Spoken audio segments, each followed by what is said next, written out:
Brooksson da Silva jadi bintang lapangan usai mencetak 2 gol masing-masing melalui titik penalti.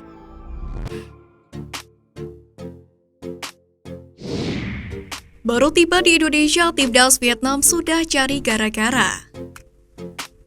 Media Vietnam Total 24/7 mengeluh setibanya timnas Vietnam U19 di Indonesia.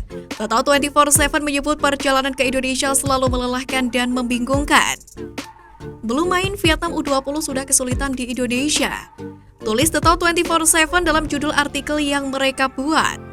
Timnas Vietnam U19 memboyong 23 pemain ke Indonesia untuk mengarungi grup F kualifikasi Piala Asia U20 2023 yang akan berlangsung pada 14 hingga 18 September mendatang. Quoc Van Cang dan kawan-kawan dikabarkan bertolak dari Vietnam pada Senin 12 September kemarin, yakni pada pukul 05.00 waktu Indonesia Barat. Total 24/7 menyebut perjalanan ke Indonesia selalu sulit. Para pemain harus melalui 2 penerbangan hingga tiba di Surabaya. Skuad bintang emas pun mendarat di Bandara Soekarno-Hatta, Jakarta dengan melalui sejumlah prosedur pada pukul 13.00 waktu Indonesia Barat. Namun setelah itu mereka harus terbang lagi sejauh 800 km menuju Surabaya dari Jakarta.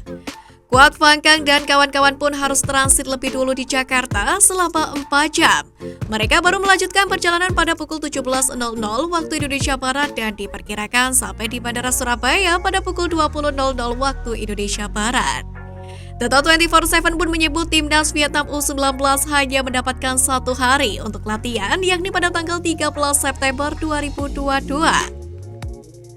Sebab laga perdana timnas Vietnam U19 akan melawan Hong Kong pada 14 September 2022. Ini juga berarti bahwa pelatih Din Tae-nam kehilangan 1 hari latihan dan hanya memiliki 1 sesi latihan untuk membiasakan diri dengan kondisi cuaca di Surabaya pada 13 September. Lanjut Total 24/7.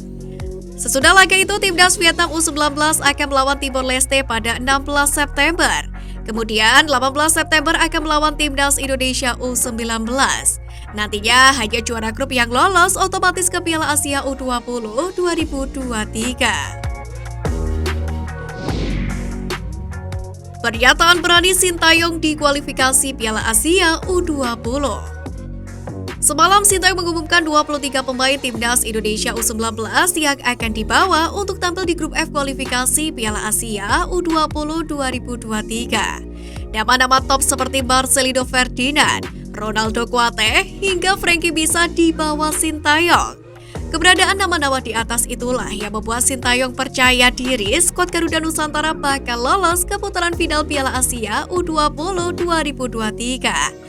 Yang mana akan bergulir di Uzbekistan pada 1 hingga 18 Maret 2023. Dengan materi pemain yang ada, saya optimis dapat lolos ke putaran final Piala AFC U20 2023 mendatang. Kata Sintayong mengutip dari laman resmi PSSI. Timnas Indonesia U19 sendiri bakal menjalani babak grup F kualifikasi Piala Asia U20 2023 pada 14 hingga 18 September 2022. Semua pertandingan akan berlangsung di Stadion Gelora Bung Tomo, Surabaya. Sebelumnya, Sintayong memboyong 30 pemain ke Surabaya untuk mengikuti pemusatan latihan terakhir. Namun, karena regulasi penyelenggara, Sintayong pun mencoret 6 pemain. Pada kesempatan ini, Persija Jakarta menyumbangkan pemain terbanyak yakni 8 orang. Kemudian disusul oleh Persis Solo, Bayangkara FC, dan Persebaya Surabaya yang masing-masing menyumbangkan 2 pemain. Dari nama-nama yang terpilih, beberapa di antara merupakan langganan skuad Garuda Nusantara di ajang internasional. Sebut saja Ronaldo Kuate, Marcelino Ferdinand, Alfrianto Niko, dan juga Hoki Caraka. Timnas Indonesia U19 berada di grup F bersama dengan Timor Leste, Hong Kong, dan Vietnam. Garuda Nusantara akan melewati kualifikasi melawan Timor Leste pada 14 September, Hong Kong 16 September, dan Vietnam 18 September.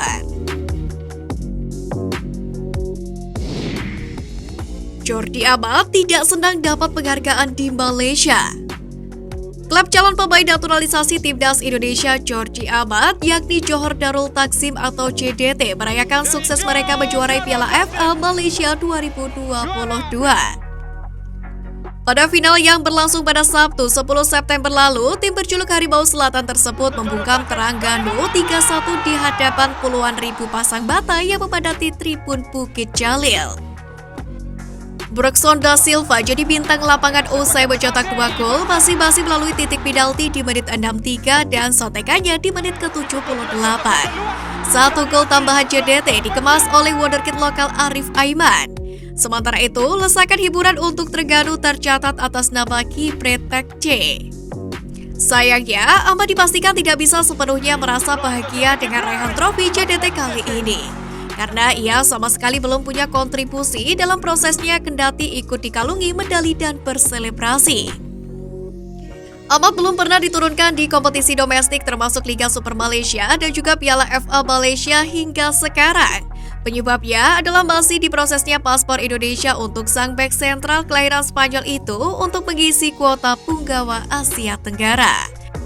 Sejauh ini Jordi Amat baru 1 kali dimainkan Johor Darul Taksim ketika berlaga di Liga Champions Asia 2022 babak 16 besar kontra Urawa Reds. Saat ini kompetisi Liga Super Malaysia sendiri hanya menyisakan 6 pertandingan saja bagi JDT. Dan kemungkinan jika semuanya lancar, Ahmad baru bisa menjadi anggota tim mereka sepenuhnya di musim 2023 mendatang.